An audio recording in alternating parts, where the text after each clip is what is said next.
한겨울 바다에서 속옷만 입은 채 발견된 한 남자의 시신. 이것이 울릉도를 뒤흔든 미스터리의 시작이었습니다.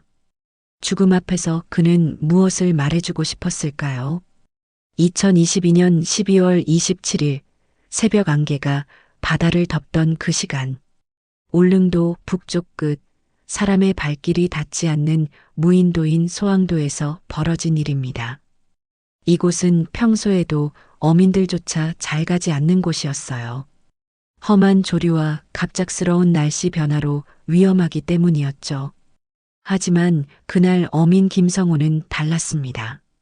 전복철이 끝나가는 시점에서 마지막 기회를 놓치고 싶지 않았거든요. 새벽 4시 김성호는 작은 어선을 몰고 울릉도를 떠났습니다. 바다는 생각보다 잔잔했고 안개만 자욱할 뿐이었어요. 소항도에 도착한 건 오전 6시쯤이었습니다. 배를 자금만에 댄 그는 물질 준비를 하며 주변을 살폈어요. 그때 해변 모래사장에서 이상한 광경을 목격했습니다. 독수리 한 마리가 뭔가를 뜯어먹고 있었어요. 처음엔 물개나 바다표범의 사체려니 했습니다. 하지만 가까이 다가갈수록 그것이 사람의 형태라는 걸 알 수 있었죠. 김성호의 심장이 요동쳤습니다. 독수리를 쫓아내고 다가간 그는 충격적인 광경과 마주했어요. 반쯤 모래에 파묻힌 채 누워있는 남자의 시신. 팬티 한 장만 걸친 채로 말이죠.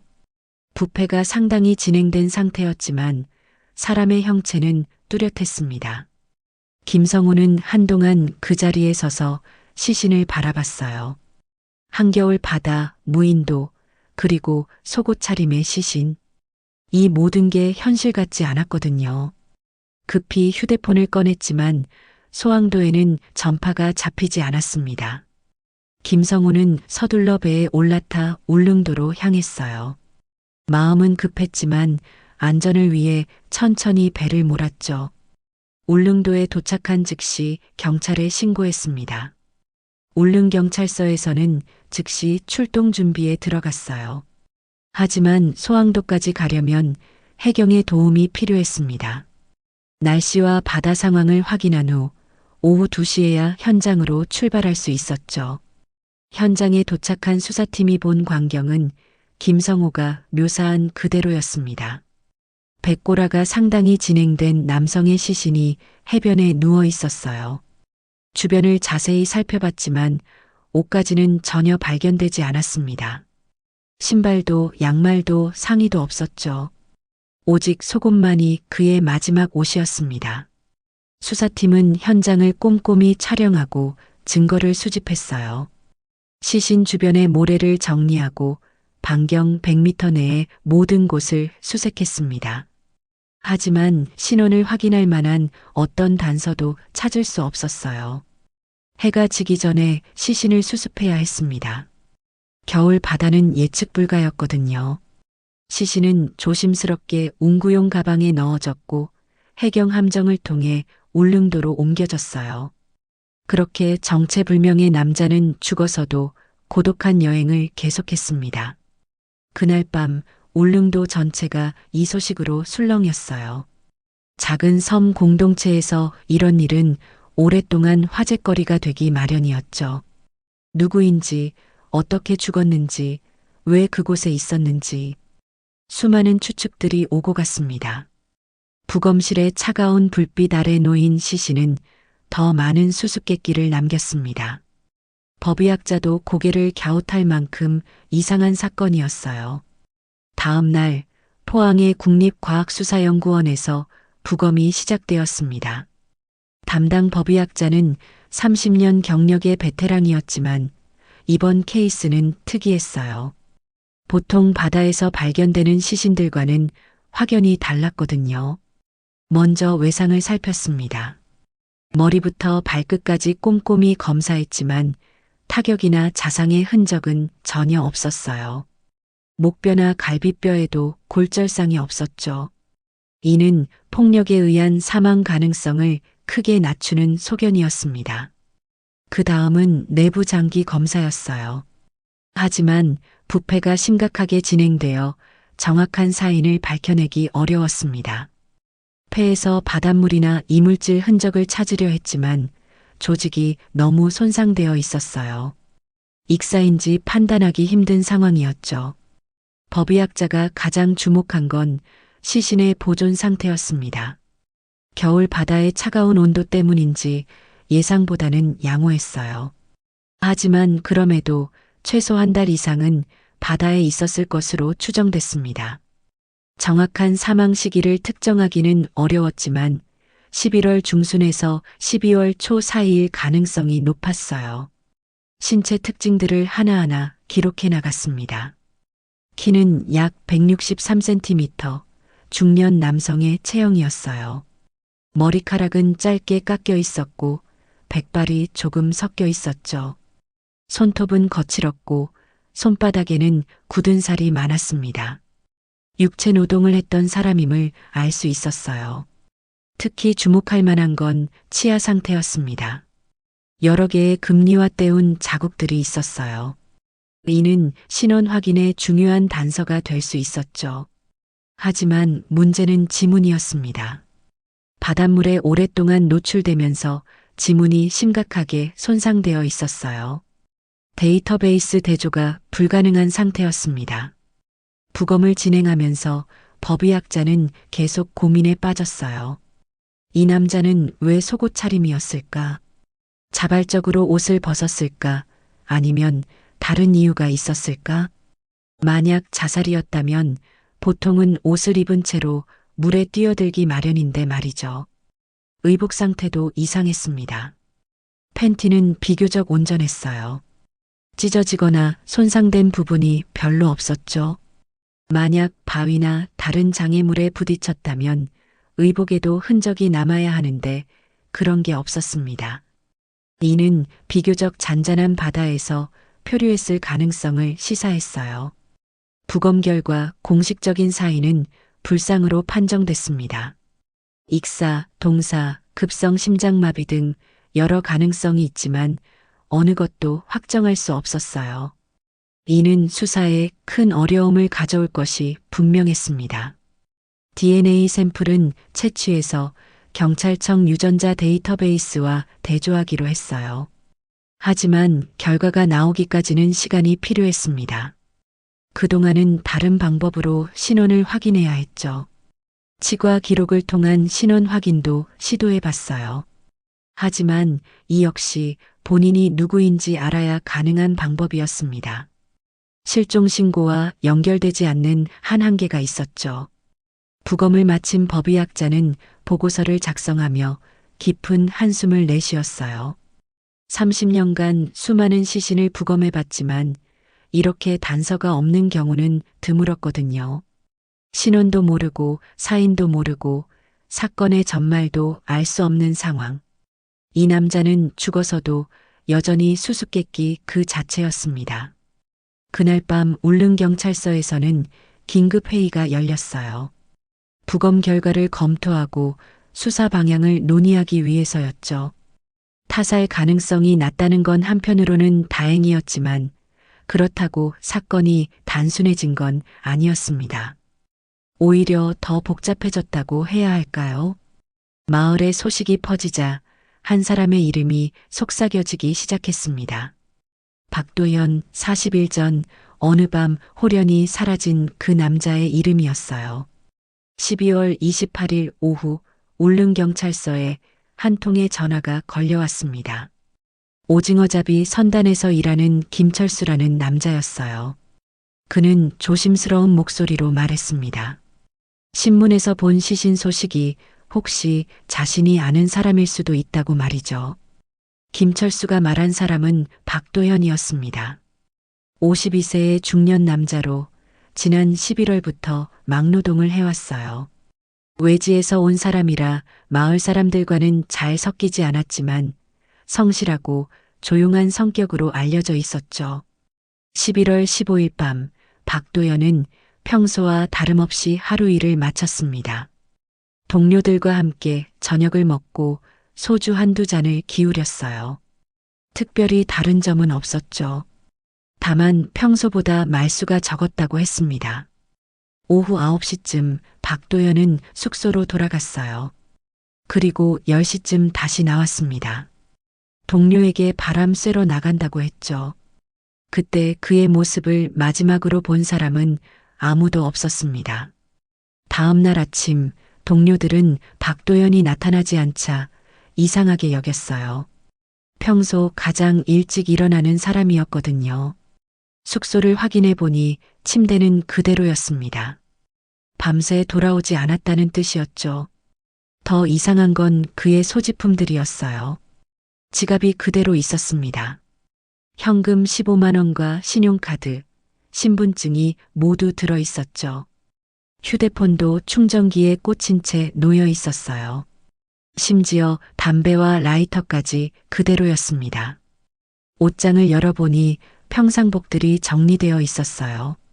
세면도구도 약품들도 모두 제자리에 있었죠. 마치 잠시 나간다고 생각하고 나간 것 같았습니다. 하지만 그는 돌아오지 않았어요. 동료들이 가장 먼저 의심한 건 바다였습니다. 박도연이 배를 가지고 나갔을 가능성이 높았거든요. 선착장을 확인해 보니 역시 소형 어선 한 척이 없어져 있었어요. 5톤급 낚싯배로 박도연이 평소 작업할 때 사용하던 배였습니다. 선단 사장은 즉시 다른 배들을 동원해 수색에 나섰어요. 하지만 밤이 어두웠고 바다 상황도 좋지 않았습니다. 며칠간 수색을 계속했지만 박도연도 배도 찾을 수 없었죠. 일주일이 지나고 2주가 지나도 소식이 없었습니다. 동료들은 점점 불안해했어요. 혹시 바다에서 사고를 당한 건 아닐까 걱정했죠. 하지만 공식적인 실종 신고는 하지 않았습니다. 가족과 연락이 닿지 않았거든요. 박도연은 혼자 살았어요.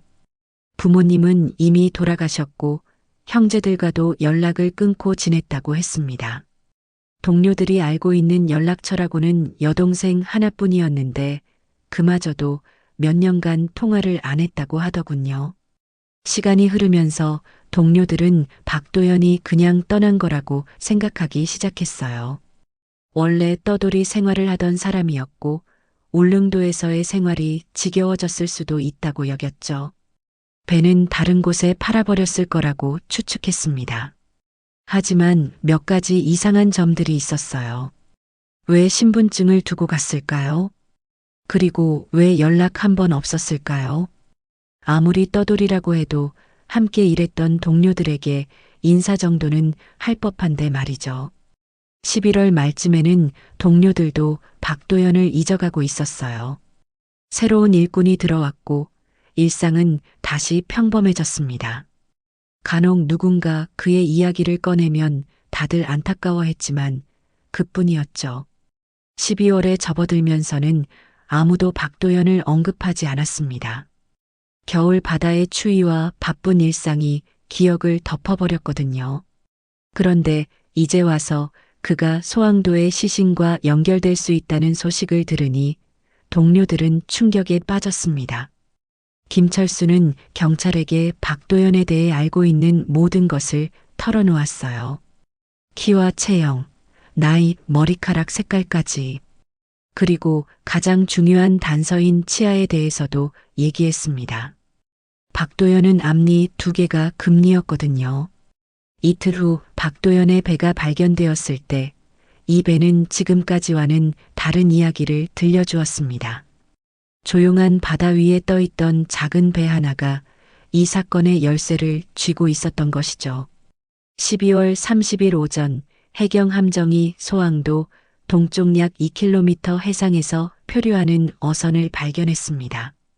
김철수가 설명한 박도연의 배와 정확히 일치했어요. 하얀 색깔의 5톤급 낚싯배로 선체에 새겨진 이름까지 똑같았습니다. 배에 올라탄 해경 대원들이 본 광경은 예상과는 달랐어요. 배는 생각보다 깔끔한 상태였습니다. 난파되거나 파손된 흔적이 거의 없었거든요. 마치 누군가 조심스럽게 정박시켜 놓은 것 같았어요. 가장 눈에 띈 건 엔진이었습니다. 엔진이 완전히 올려진 상태였어요.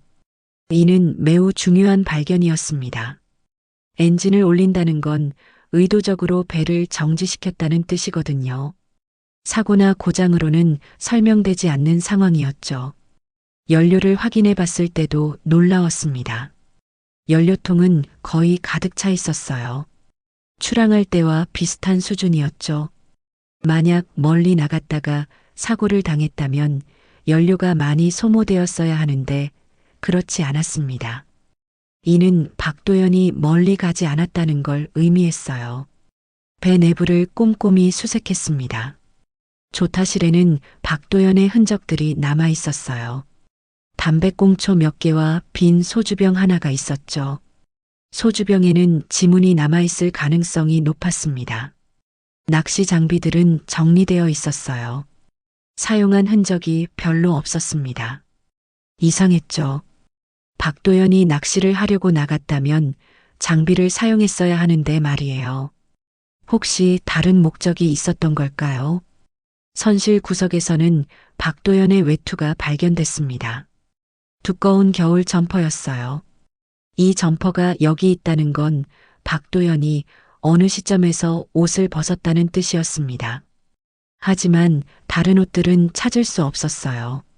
해경에서는 즉시 해양수산연구원에 의뢰해서 조류와 바람을 분석했습니다.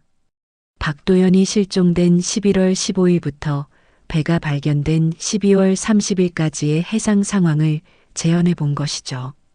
분석 결과는 흥미로웠습니다. 소항도 근처에서 엔진을 정지하면 조류와 바람에 의해 자연스럽게 발견 지점 쪽으로 표류한다는 것이었어요. 약 45일 정도면 충분히 그 지점까지 도달할 수 있었죠. 더 중요한 발견은 실험을 통해 나왔습니다. 해경에서는 비슷한 조건에서 실제로 부표를 띄워봤어요. 소항도에서 출발한 부표가 어디로 향하는지 추적한 것이죠. 결과는 놀라웠습니다. 부표는 정확히 박도연의 시신이 발견된 해변 쪽으로 흘러갔어요. 이는 중요한 의미를 가지고 있었습니다. 박도연이 소항도 근처에서 물에 빠졌을 가능성이 높다는 것이죠. 그리고 배는 그 이후 표류를 계속한 것이고요. 하지만 여전히 의문점들이 많았습니다.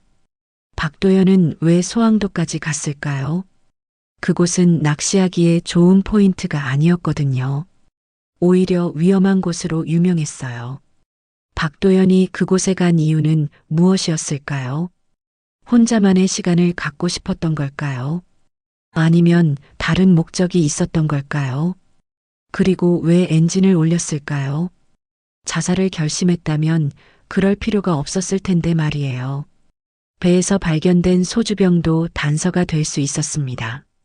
박도연이 마지막에 술을 마셨다는 건 분명했어요. 하지만 그게 절망 때문이었는지 아니면 추위를 이기기 위해서였는지는 알 수 없었습니다. 조타실의 담배꽁초들도 분석해봤어요. 모두 같은 브랜드였고 박도연이 평소 피우던 담배와 일치했습니다. 이는 그가 혼자 있었다는 걸 뒷받침하는 증거였죠. 배의 발견으로 사건은 새로운 국면을 맞았습니다. 이제 박도연이 어떻게, 왜 소항도에 갔는지가 핵심 쟁점이 되었어요. 그리고 그곳에서 무슨 일이 벌어졌는지를 밝혀내야 했습니다. 작은 배 하나가 들려주는 이야기는 여전히 완성되지 않은 퍼즐이었어요. 작은 섬마을에서 비밀은 오래 숨겨지지 않습니다. 박도연의 정체가 알려지자 그동안 조용했던 사람들의 입이 열리기 시작했어요.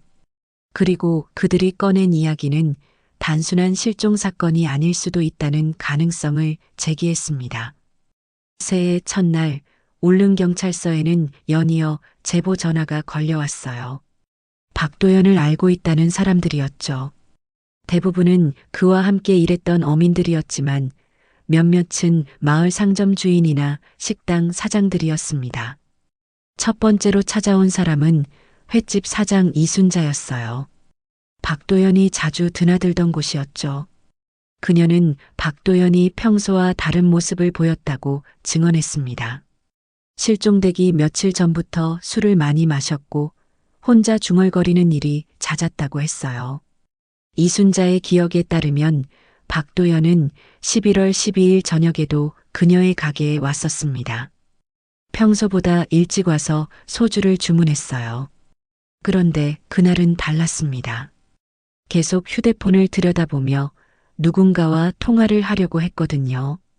하지만 번번이 연결되지 않는 듯 했어요. 그때 박도연이 혼자 중얼거린 말이 기억난다고 했습니다. 이번엔 정말 끝이야 라고 말했다는 거예요. 이순자는 처음에는 일이 힘들어서 하는 소리려니 했지만 지금 생각해보니 다른 의미였을 수도 있다고 했습니다. 두 번째 증언자는 동료 어민 최병수였어요. 그는 박도연과 가장 가까웠던 사람 중 하나였습니다. 최병수의 증언은 더욱 구체적이었어요. 박도연이 최근 돈 문제로 고민이 많았다는 거였죠. 박도연은 성금으로 받은 돈 중 일부를 다른 곳에 빌려줬다고 했어요. 누구에게인지는 명확하지 않았지만 그 돈이 돌아오지 않아서 걱정하고 있었다는 겁니다. 선단 사장에게 돈을 갚아야 하는데 그럴 수 없는 상황이었다고 했어요. 더 심각한 건 11월 초에 있었던 일이었습니다. 박도연이 선단 사장과 크게 다퉜다는 거예요. 일감을 줄이겠다는 사장의 말에 박도연이 격하게 반응했다고 했습니다. 다른 동료들이 말릴 정도로 언성이 높았다고 하더군요. 최병수는 그날 밤 박도연이 자신에게 한 말을 기억하고 있었어요. 이 섬에서는 더 이상 살 수 없을 것 같다고 말했다는 겁니다. 당시에는 단순히 일이 힘들어서 하는 소리려니 했는데 지금 생각해보니 다른 뜻이었을 수도 있다고 했어요. 세 번째로 찾아온 사람은 편의점 사장 김영희였습니다. 그녀의 증언은 이전과는 다른 관점을 제시했어요. 박도연이 실종되기 일주일 전쯤 낯선 남자가 그에 대해 물어봤다는 거였죠. 그 남자는 40대 후반으로 보였고 울릉도 사람은 아닌 것 같았다고 했어요. 박도연이 어디서 일하는지 언제쯤 배를 타고 나가는지 물어봤다는 겁니다. 김영희는 처음에는 친구나 가족이려니 했지만 뭔가 수상한 느낌이 들었다고 했어요.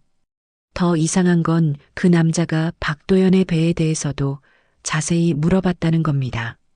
어떤 배를 타는지, 혼자 나가는지, 주로 어느 시간대에 나가는지까지 말이에요. 김영희는 대답하지 않았지만 그 남자는 며칠 더 마을을 돌아다녔다고 했습니다. 이 증언은 경찰에게 새로운 가능성을 제시했어요. 혹시 박도연을 노린 누군가가 있었던 건 아닐까요?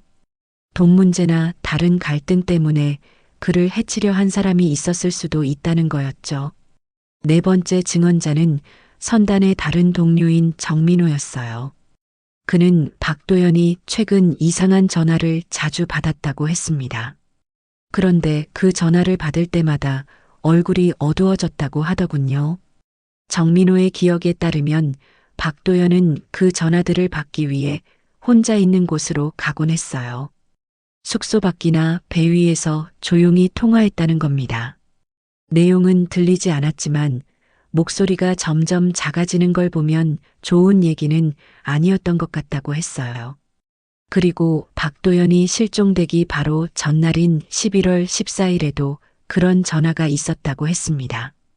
그날 밤 박도연은 평소보다 일찍 잠자리에 들었는데 계속 뒤척이는 소리가 들렸다고 하더군요. 이런 증언들이 쌓이면서 사건의 성격이 달라지기 시작했어요. 단순한 자살이나 사고가 아닐 수도 있다는 가능성이 대두된 거죠. 경찰은 박도연의 통화 기록을 분석하기로 했습니다. 하지만 문제가 있었어요. 박도연의 휴대폰은 선불폰이었고 통신사에서도 자세한 기록을 찾기 어렵다는 거였죠. 몇 개의 번호는 확인할 수 있었지만 대부분 끊어진 번호이거나 추적이 불가능한 것들이었어요. 마을 사람들 사이에서는 점점 더 많은 추측들이 나돌기 시작했습니다. 박도연이 누군가에게 쫓기고 있었던 건 아닐까? 아니면 빚 때문에 위험에 처했던 건 아닐까? 작은 섬마을의 평온함은 이미 깨져버린 상태였어요. 그런 가운데 가장 충격적인 증언이 나왔습니다. 실종 당일 밤 소항도 방향에서 배소리를 들었다는 사람이 나타난 거예요. 마을 어민 한규석이었는데 그는 그날 밤 늦게 화장실을 가려고 나왔다가 바다 쪽에서 엔진 소리를 들었다고 했습니다. 한규석의 증언에 따르면 그 엔진 소리는 한 대가 아니었어요. 최소 2대 이상이었다는 겁니다. 그리고 그 소리가 소항도 쪽으로 향하고 있었다고 했어요. 시간은 밤 11시쯤이었다고 했습니다. 이 증언은 사건을 완전히 새로운 시각에서 보게 만들었어요. 박도연이 혼자 바다로 나간 게 아닐 수도 있다는 거였죠. 누군가 그를 따라갔거나 아니면 함께 나갔을 가능성이 있었습니다. 새해가 밝은 지 사흘째 되는 날, 박도연의 여동생 박미영이 울릉도에 도착했습니다. 그녀가 들려준 오빠의 마지막 모습은 극단적 선택과는 거리가 먼 사람의 이야기였어요. 박미영은 부산에서 작은 분식집을 운영하고 있었어요. 오빠와는 몇 년간 연락이 뜸했지만 완전히 연락을 끊은 건 아니었습니다. 가끔 명절이나 생일 때 안부 문자를 주고받았거든요. 경찰서에서 만난 박미영은 눈이 많이 부어 있었어요. 3일 전에야 오빠의 소식을 들었다고 했습니다. 울릉경찰서에서 연락이 왔는데 처음에는 믿을 수 없었다고 하더군요. 오빠가 그런 식으로 세상을 떠날 사람이 아니라고 생각했기 때문이었어요. 박미영이 기억하는 오빠는 계획적이고 신중한 사람이었습니다. 무슨 일을 하든 미리 준비하고 주변 사람들에게 알리는 성격이었어요. 그런 사람이 갑자기 사라진다는 게 이상했다고 했습니다. 더욱이 최근 오빠의 행동들을 생각해 보면 새로운 시작을 준비하고 있었다는 게 분명했어요. 11월 초에 오빠로부터 전화가 왔었는데 평소와 달리 목소리가 밝았다고 했습니다. 그때 오빠가 한 말이 아직도 생생하다고 했어요. 곧 부산으로 내려갈 것 같다고 말했다는 겁니다. 울릉도에서의 일이 끝나면 고향으로 돌아가서 새로운 일을 시작하고 싶다고 했다고 하더군요. 박미영은 오빠의 그런 말을 듣고 기뻤다고 했어요. 몇 년간 이곳저곳을 떠돌아다니던 오빠가 드디어 정착할 생각을 하는 것 같았거든요. 언제쯤 내려올 건데? 라고 물어봤다고 합니다. 오빠의 답은 구체적이었어요. 내년 봄쯤에는 내려갈 수 있을 것 같다. 지금 일이 끝나고 돈 좀 모으면 일하고 했다는 겁니다. 그리고 같이 살면서 작은 가게라도 해보자고 제안했다고 하더군요. 더 놀라운 건 오빠가 실제로 그런 계획을 실행에 옮기고 있었다는 거였어요. 박미영이 확인해 본 결과 오빠는 11월 초에 밀린 건강보험료를 완납했어요. 6개월치 약 30만 원을 한꺼번에 냈다는 겁니다. 그뿐만 아니라 새로운 컴퓨터와 공유기도 주문했었어요. 배송지는 울릉도 숙소였고 실종되기 이틀 전에 도착했다고 했습니다. 동료들 말로는 박도연이 그 컴퓨터를 받고 매우 기뻐했다고 하더군요. 박미영은 오빠가 왜 컴퓨터를 샀는지도 알고 있었어요. 부산으로 내려가면 온라인으로 작은 쇼핑몰을 해보고 싶다고 했거든요. 그래서 미리 컴퓨터 사용법을 익혀두려고 했던 거였다고 합니다. 실종되기 일주일 전에는 부산의 원룸들을 인터넷으로 알아보고 있었다고도 했어요. 박미영의 가게 근처에서 적당한 곳을 찾고 있었다고 합니다. 심지어 몇 군데는 전화로 문의까지 했다고 하더군요. 가장 결정적인 건 실종되기 사흘 전에 온 문자였어요. 박미영은 그 문자를 아직도 보관하고 있었습니다. 미영아, 오빠 곧 내려간다. 몸 관리 잘하고 가게 일도 너무 무리하지 마라. 내가 가서 도와줄게라는 내용이었어요. 이런 메시지를 보낸 사람이 며칠 후에 자살을 한다는 게 말이 되느냐고 박미영은 반문했습니다. 오빠는 분명히 미래에 대한 희망을 가지고 있었다는 거였죠. 박미영은 오빠의 과거에 대해서도 얘기해 줬어요. 오빠는 젊었을 때 한 번 사업에 실패한 적이 있었다고 합니다. 그때도 많이 힘들어했지만 극단적인 선택은 생각해 본 적이 없었다고 하더군요. 오히려 그런 시련을 겪고 나서 더 강해졌다고 했어요. 인생은 한 번 망해봐야 진짜 시작이다라는 게 오빠의 지론이었다고 합니다. 그런 사람이 울릉도에서의 작은 어려움 때문에 생을 포기했을 리 없다는 거였죠. 박미영의 증언 중에서 가장 중요한 부분은 오빠의 성격에 관한 것이었어요. 오빠는 무슨 일을 하든 주변 사람들에게 미리 알리는 스타일이었다고 합니다. 심지어 잠시 동네에 나갈 때도 다녀오겠다고 말하는 사람이었다고 하더군요. 그런 사람이 아무 말도 없이 사라졌다는 게 이상하다고 했어요. 만약 정말 힘든 일이 있었다면 동생에게라도 연락했을 거라고 했습니다. 적어도 미안하다는 말 한마디는 했을 거라고 하더군요.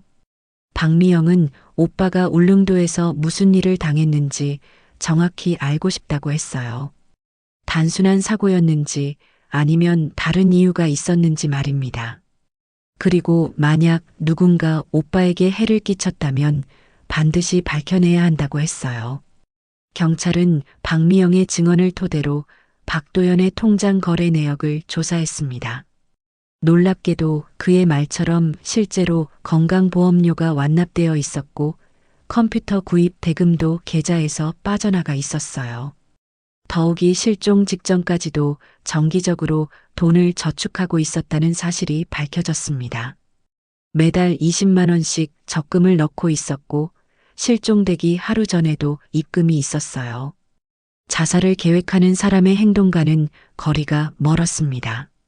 박미영은 사흘간 울릉도에 머물면서 오빠의 마지막 행적을 직접 확인했어요.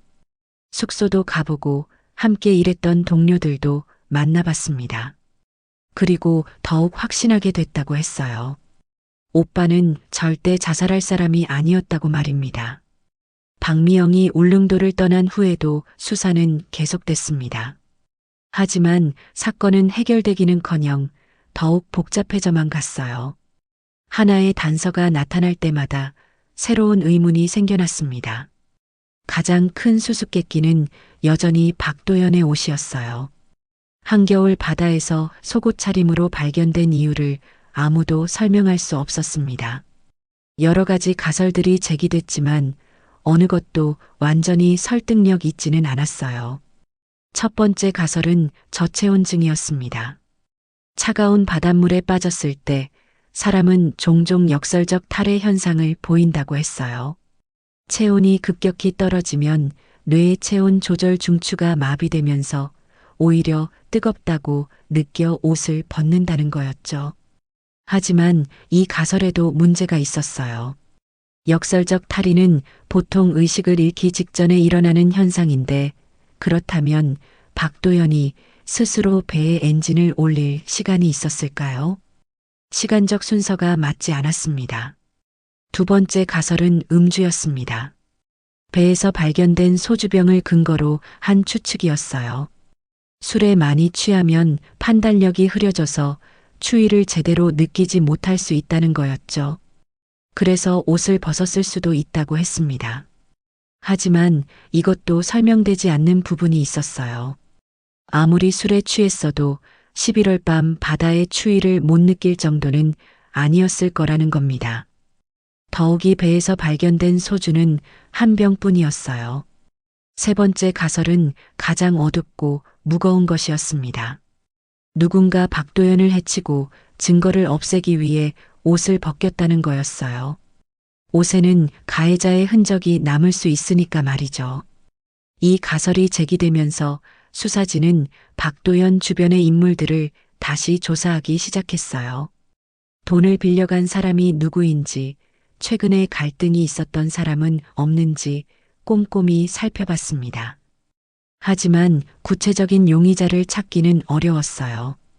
박도현과 갈등이 있었던 사람들은 모두 11월 15일 밤에 알리바이가 있었습니다. 선단 사장은 가족들과 함께 있었고 다른 동료들도 서로의 증언으로 알리바이가 확인됐어요. 편의점에서 박도연에 대해 물어봤다는 낯선 남자에 대한 수사도 진행됐습니다. 하지만 그 남자의 정체를 찾는 건 쉽지 않았어요. 울릉도는 관광객들이 많이 오는 곳이라 외지인이 있어도 특별히 눈에 띄지 않았거든요. CCTV 분석도 해봤지만 별다른 소득은 없었어요. 울릉도의 CCTV는 주요 도로와 항구 주변에만 설치되어 있었고 화질도 그리 좋지 않았습니다. 11월 중순의 영상을 분석해봤지만 특이한 인물은 발견되지 않았어요.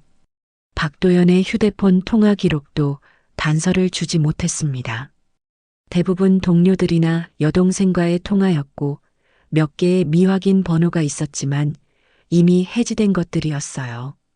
누가 그에게 전화를 했는지 알아낼 방법이 없었습니다. 시간이 지나면서 또 다른 의문점들이 부각됐어요. 박도연은 왜 소항도에 갔을까요? 그곳은 낚시하기에도 혼자 있기에도 적합한 곳이 아니었습니다. 험한 조류와 갑작스러운 날씨 변화로 위험하기로 유명했거든요. 혹시 누군가와 만나기로 약속이 있었던 걸까요? 소항도는 사람의 눈에 띄지 않는 곳이니까 은밀한 만남에는 적합했을 수도 있습니다.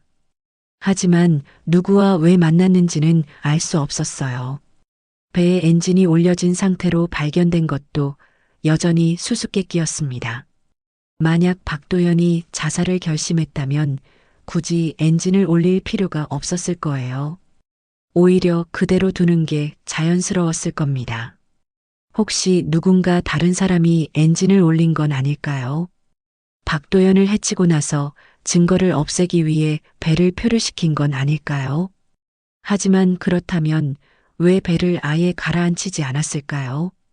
실종 당일 밤 2대의 배소리를 들었다는 한규석의 증언도 중요했습니다. 만약 정말 2대의 배가 있었다면 박도연이 혼자 간 게 아닐 수도 있다는 거였죠.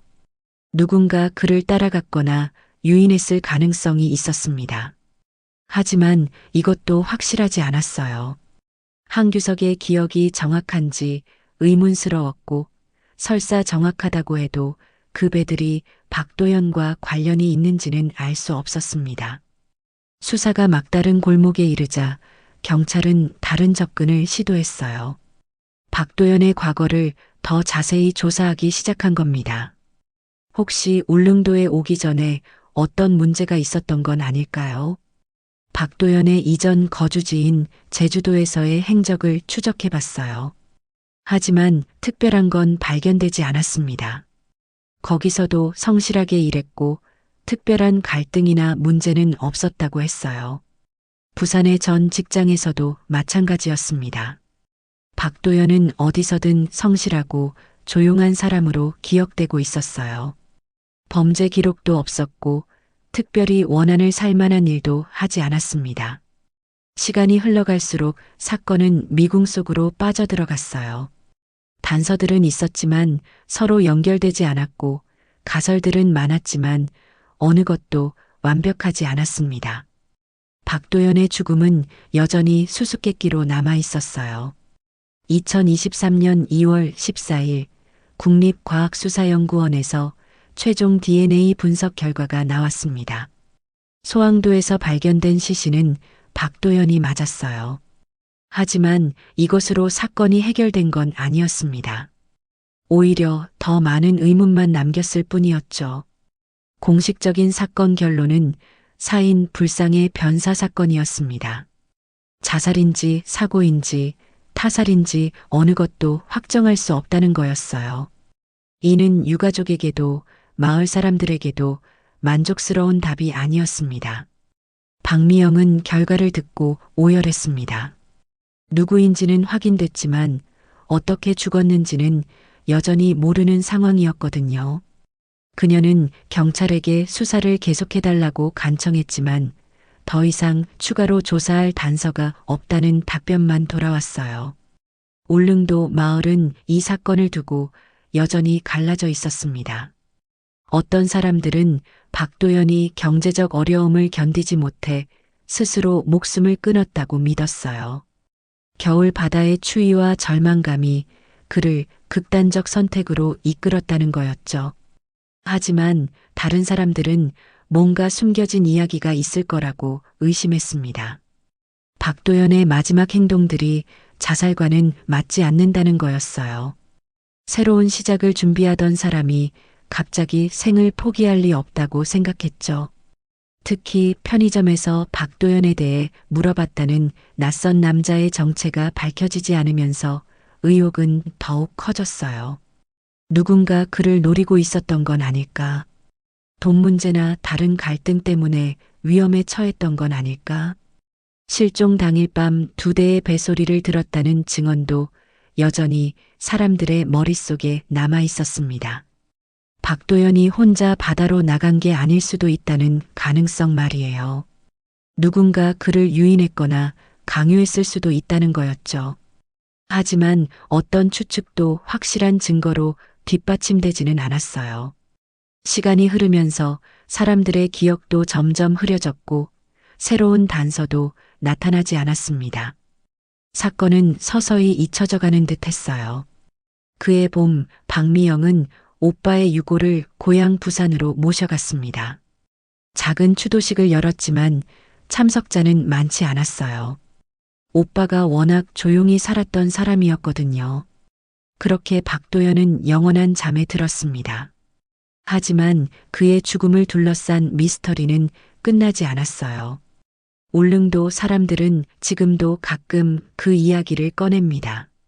바다에서 일하다가 소항도 쪽을 바라볼 때면 문득 그가 생각난다고 해요. 2023년 여름 한 가지 새로운 사실이 밝혀졌습니다. 박도연이 실종되기 며칠 전에 인터넷으로 부산행 배표를 알아봤다는 거였어요. 여동생이 우연히 발견한 사실이었죠. 그의 컴퓨터에 검색 기록이 남아 있었던 겁니다. 이는 박도연이 정말로 울릉도를 떠날 계획을 세우고 있었다는 또 다른 증거였어요. 자살을 생각하는 사람이 배표를 알아볼 리는 없었으니까요. 하지만 이미 사건은 공식적으로 마무리된 상태였고 경찰도 재수사에는 소극적이었습니다. 박미영은 포기하지 않았어요. 개인적으로 사설 탐정을 고용해서 오빠의 죽음을 조사하기 시작했습니다. 하지만 몇 달의 조사에도 새로운 단서는 나오지 않았어요. 시간이 너무 많이 흘렀고 증거들도 사라진 상태였습니다. 결국 박미영도 조사를 포기할 수밖에 없었어요. 하지만 그녀는 지금도 확신하고 있습니다. 오빠는 절대 자살하지 않았다고 말이에요. 언젠가는 진실이 밝혀질 거라고 믿고 있습니다. 소항도는 여전히 적막한 무인도로 남아 있어요. 어민들도 그곳에는 잘 가지 않습니다.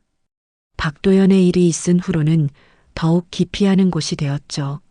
마치 저주라도 걸린 것처럼 말이에요. 하지만 가끔 용감한 어민이 그곳에 가면 이상한 기분을 느낀다고 해요. 바람소리 사이로 누군가의 목소리가 들리는 것 같다고 하거든요. 물론 착각이겠지만 그런 이야기들이 계속 나오고 있어요. 울릉도 마을 사람들은 지금도 박도연의 죽음을 두고 서로 다른 해석을 내놓습니다. 술자리에서 그 이야기가 나오면 언제나 갑론을박이 벌어져요. 누구는 자살이라 하고, 누구는 사고라 하고, 누구는 타살이라 합니다. 진실은 오직 박도연만이 알고 있을 거예요. 그가 마지막 순간에 무엇을 보았는지, 무엇을 느꼈는지는 영원한 바다의 비밀로 남을 것입니다. 차가운 겨울 바다가 그의 모든 것을 삼켜버렸거든요. 사건이 일어난 지 2년이 지난 지금도 때때로 새로운 제보가 들어옵니다. 누군가 박도연과 비슷한 사람을 봤다거나 그와 관련된 새로운 정보를 알고 있다는 사람들이 나타나죠. 하지만 대부분 확인되지 않는 루머들일 뿐이에요. 그럼에도 불구하고 이 사건은 여전히 많은 사람들의 관심을 끌고 있습니다. 인터넷에서는 아직도 박도연의 죽음에 대한 다양한 추측과 분석이 올라오고 있어요. 진실을 찾으려는 사람들의 노력은 계속되고 있습니다. 어쩌면 이것이 미해결 사건이 주는 교훈일지도 모르겠어요. 때로는 모든 것을 알 수 없다는 것, 그리고 그 불확실성 속에서도 살아가야 한다는 것. 박도연의 이야기는 그런 현실을 보여주는 슬픈 거울 같습니다. 울릉도의 겨울은 여전히 춥고 거칠어요. 바다는 여전히 많은 비밀을 품고 있고 소항도는 여전히 고요합니다. 하지만 그곳에서 일어난 일은 결코 잊혀지지 않을 거예요. 한 사람의 삶과 죽음이 남긴 수수께끼는 영원히 우리 곁에 남아있을 테니까요.